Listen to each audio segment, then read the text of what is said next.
set in comical poems suitable for the occasion, extemporized and thought of right before your very eyes. Alright, here we go. Room here for everyone, gather around. The Shermans determine each marvelous sound. These brothers compose every rhythm and line with spoonfuls of sugar and steps in time! Woo-hoo! Here we go!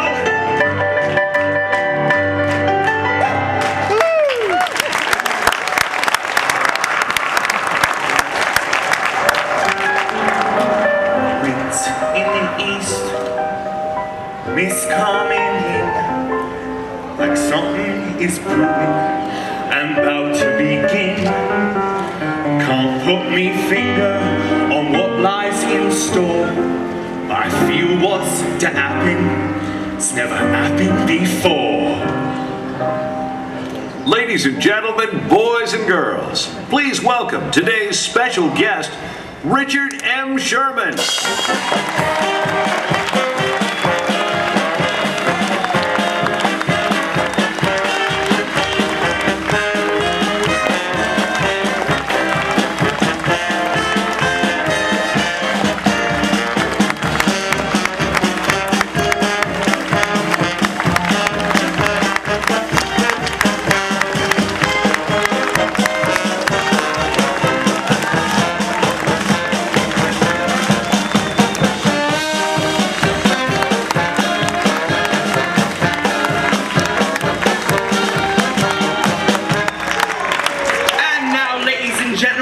Please welcome the president of the Disneyland Resort, George Calogridis.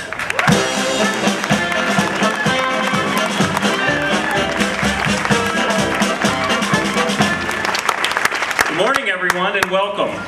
It's a privilege to be here today as we honor two genuine Disney legends, Richard M. Sherman and Robert B. Sherman, with one of the highest honors bestowed by the Walt Disney Company, their very own window on Main Street, USA.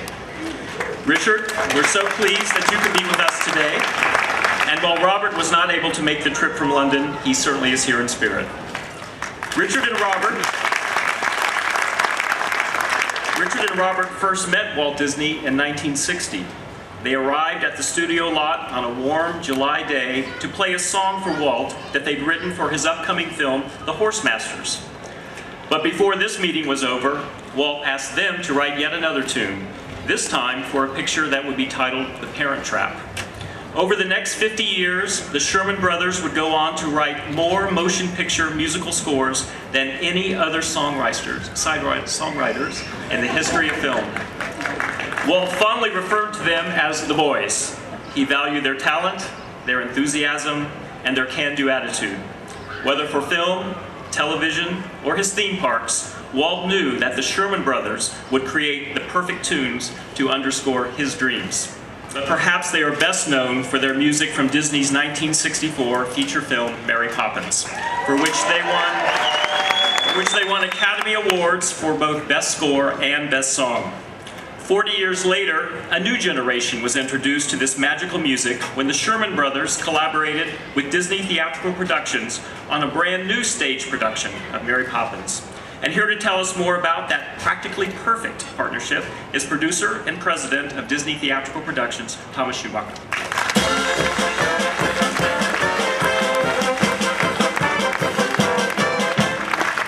Every so often in your lifetime, you have a chance to stand in the shadow of greatness. And that's what it is to work with the Sherman Brothers. They are part of our family. Not just our Disney family, but our collective family and our personal families. I'm convinced that the Sherman Brothers are now embedded deep in our collective DNA. Many people say, what is it that makes a Sherman Brothers song? And I think it's got a number of factors.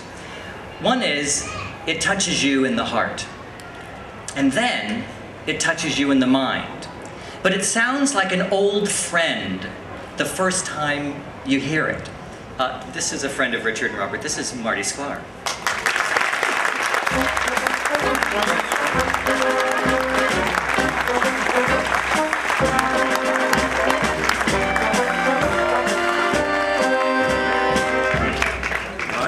told him I wanted to follow George and not Mr. Showbiz.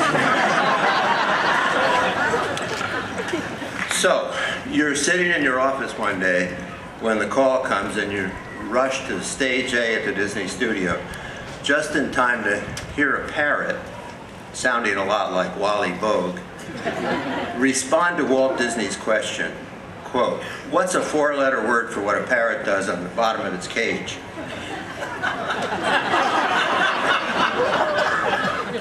Grit, the parrot, Wally answers. And the natural question for Dick and Bob Sherman is, what the heck is going on? And what does it have to do with writing songs and movies for television? Well, it's a different world in the Disney parks, as all of you know. But just as their songs created a musical genre for Disney films and television, Dick and Bob Sherman injected musical magic into the Magic Kingdoms in a way no one had ever imagined before. In fact, who can imagine Disneyland without hearing the background music for Summer Magic here on Main Street? Or the beautiful Feed the Birds, as Tom said, when you shop in the Emporium. Or the unspellable supercalifragilisticexpialidocious when you ride the carousel in Fantasyland. So when I think of the Disney parks around the world today, I can hear all the birds sing words and the flowers croon, "There's a great big beautiful tomorrow," because one little spark of imagination has been making memories and creating miracles from molecules in a world of laughter, a world of tears, where there's just one moon and one golden sun, and a smile means friendship to everyone.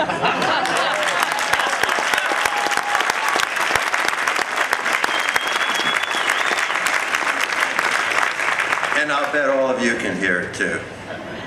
And I forgot the haunting memory of, and I've told Richard about this, my favorite, the long gone Magic Journeys from the Journey into Imagination Pavilion in Epcot. And one even Dick and Bob would probably like to forget, from the Astuter Computer Review in Epcot. Please, don't ask and I won't tell. Those of us who had the privilege of working with Richard M. Sherman and Robert B. Sherman on Disney park shows know that their chemistry with Walt Disney was something no scientist at DuPont or Monsanto could possibly dream up. Walt's dreams were their commands, and in turn, Dick and Bob gave tune and word to Walt's stories for his park worlds and, of course, the World's Fair.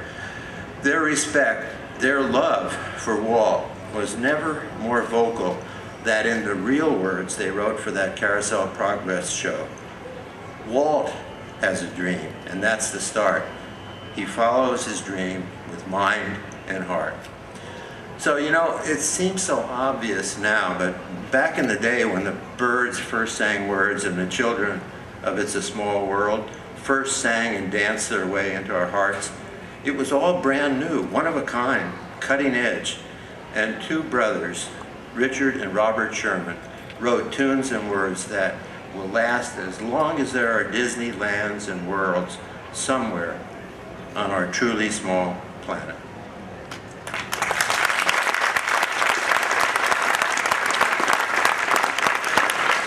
And now, here to share a little background on the legacy of our Main Street windows, please welcome the chairman of Walt Disney Parks and Resorts, Tom Staggs.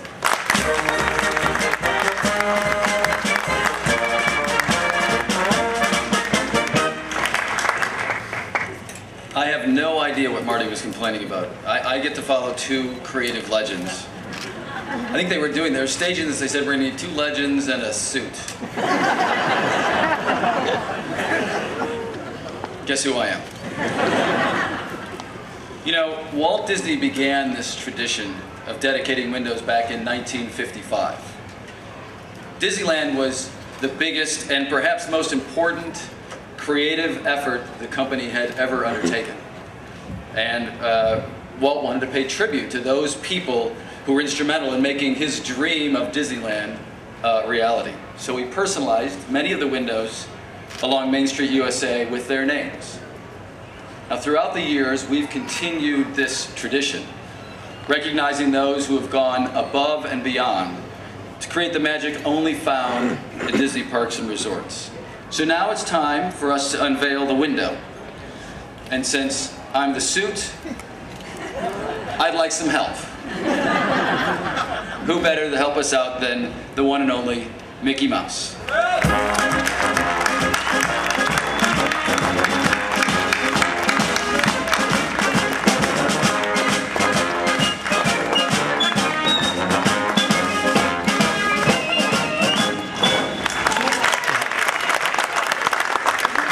Thanks for joining us, Mickey. So, Richard, would you please join us as well?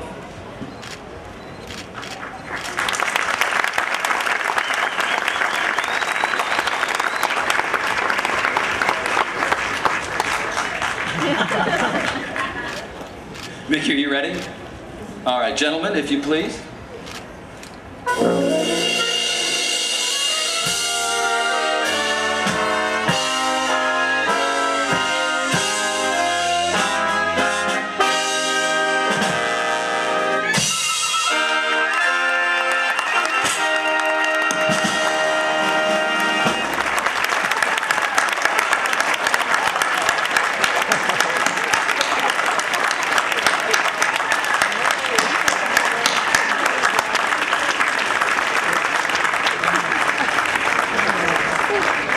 No one can milk a moment like that like Mickey.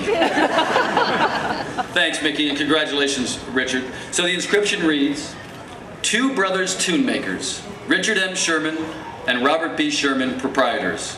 We'll write your tunes for a song."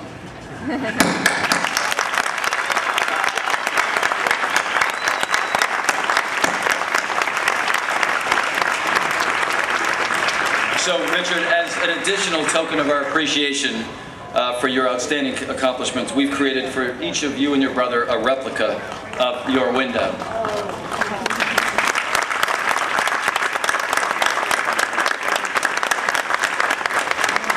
Please join me in congratulating Richard Sherman.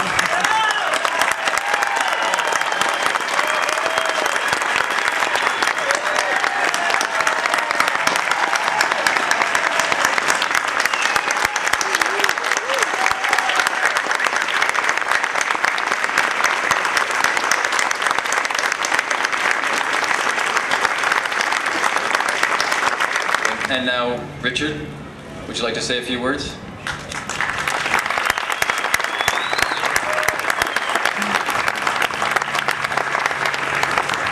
That is a hard speech to follow. Thank you, Bob, way over there. I'm sort of at a loss for a minute, so let me just gather my breath. Let me say something. Somewhere in the crowd is my dearest, oldest friend, and his name is Milt Larson. Is he around anywhere? There you are, Milton. Wow. Milt and I go back many, many years, long before I had any dreams of writing anything from the great Walt Disney. But I'd gotten out of the service. We were friends, and I had gotten out of the service in 1955. And one day I got a phone call from my friend Milt Larson, and he said, what are you doing next week on Wednesday? I said, I have nothing really, because I really was unemployed. I was looking for somebody to buy one of my songs, but nobody wanted any. And he said, come with me. We're going to have a good day. So I said, okay. And I got into his little car, and we drove forever out to a place called Anaheim. And, you know, what is this Anaheim thing? And we turned a corner, and there it said, Disneyland. I said, oh, that's that thing. Yeah, I heard about that when I was in the Army. This is about 3 months after the park had opened for the very first time. And I walked through that gate where the parking lot was up through here. And all of a sudden, the world, the problems of the world, the problems and pressures that I had all slipped away. And I was in this wonderful, magical, special world. And I heard music, and I saw a carousel, and we went on that about 20 times. I remember I loved that. And then we saw these various exhibits, and a fellow taking us on a jungle boat and shooting animals and coming out of the water. I couldn't believe what I was seeing. It was the most wonderful day I had ever spent. I was filled beyond words. And occasionally I'd see on a window somebody's name. I didn't know who it was, but I said, oh, that's a nice, colorful kind of a thing. And I didn't know quite what that was all about. But that was 1955. Years went by. And one day, good fortune smiled upon Robert and myself, and a little girl named Annette Funicello sang a song of ours, a little rocker, which was called Tall Paul, He's My All. Remember that? Wonderful Annette Funicello, a sweetheart. She sang a lot of our songs, and Walt Disney was very fond of Annette and knew and liked our songs, and he asked us to come and write a song for her. And that started the ball rolling, and the next thing you know, Bob and I were working for Walt himself. And that was a dream that nobody in the world could imagine, because we were being given assignments that you can't believe. They were so inspiring. And the most inspiring thing of all was the way Walt would describe what he wanted from us. He was so enthusiastic that he just sort of made you do better than you ever could dream you could do. That's what he did with all of his creative people. It was just an amazing thing. And so there we were writing songs for Walt Disney. One day, about 1963, Elizabeth, my wife, and I were leaving the park. We had had a wonderful, wonderful afternoon and evening, and we waited till everybody practically was out of the park, and we were standing about here, just ironically, just about over here. And we saw a lone figure way at the other end of Main Street, slowly looking at the windows and coming down. I said, honey, that's Walt. Let's tell him how much fun we had. This will be a great moment to tell him how much we enjoyed the park today. So we waited, and he came up, and he said, hello, Richard, hello, Elizabeth. And I said, Walt, we just wanted to tell you that we had the greatest day of our lives. It was just wonderful. And you know, at the end, when Tinkerbell flew across the sky and the fireworks were going off and the music was playing, I just burst into tears. I was crying. It was so beautiful. Happiest tears I ever cried, but there they were. And he said, you know, I do that every time. He was the greatest fan of this park, Walt Disney himself. He loved it. And he knew it would never finish and never end. And I'm so thrilled to be part of the Disney family. It's a very special thing to me. And Bob and I both feel the same way about this company, and we feel this way about Walt. And you heard it. I couldn't have had a greater collaborator than my brother Bob. He was an inspiration to me, and I hope I was to him. And we worked so well together so many years. And it's thrilling, and I just can't tell you how much it means to me today to be here. This is a special thing, and having my wife and my brother's son and his daughter over here and their families, it's just a wonderful thing for us all to be here. And there's my son Greg over there, and Jeff. And Greg and Jeff did a film about the Sherman Brothers called The Boys, and I hope you'll all see it. It's a wonderful film. It's going to be on DVD shortly. I'm not making a plug, but what the heck? It's in the family. But I just feel that it's a wonderful thing, and I hope you'll all see it. And I think, just before I'm going to conclude with two things. I had so many thoughts in my head, but I don't want to go on forever. The first thing is this. In a song that we wrote for Mary Poppins, there's a moment in time when Mr. Banks, the head of the family, is having a crisis. He really is thinking about what his life is adding up to, and he feels it's a moment of truth, and he has to ask himself, what's it all about? And he says to himself, a man has dreams of walking with giants to carve his niche in the edifice of time. Well, I think Bob and I now have carved our niche in the edifice of time. I'm thrilled about it. Thank you very much. I'd like to conclude with a song that Walt Disney loved very, very, very much. I played it many, many times. I've always dedicated it to him. He's the one that kind of inspired us and gave us our biggest break. And so, with your kind indulgence, I'm going to go over to the piano and play Walt's favorite song, Feed the Birds.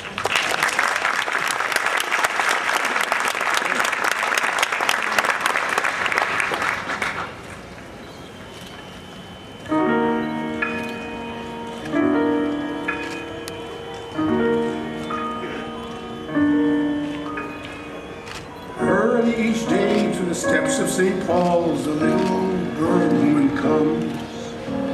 In her own special way, to the people she calls, come buy my bags full of crumbs. Come and feed the little birds, show them you care, and you'll be glad if you do. Their young ones are hungry, their nests are so bare. All it takes is tuppence from you. Feed the birds, tuppence a bag. Tuppence, tuppence, tuppence a bag. Feed the birds, that's what she cries, while overhead her birds fill the stars. All around the cathedral, the saints and apostles look down as she sells her wares. Although you can't see it, you know they are smiling each time someone shows that he cares. Though her words are simple and few, listen, listen, she's calling to you.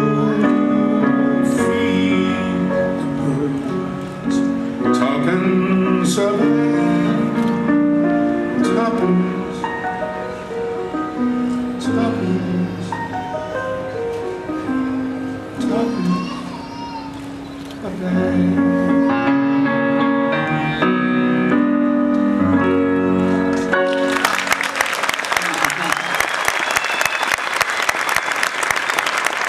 Thank you.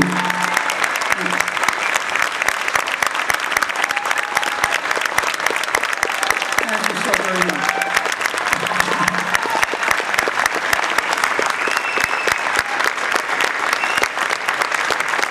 I just want to say, I thank you and Robert thanks you. From England, Robert thanks you and I thank you both. Thank you so much.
Every day. Thank you very much, the Sherman Brothers. Thank you, ladies and gentlemen. Have a great day at Disneyland.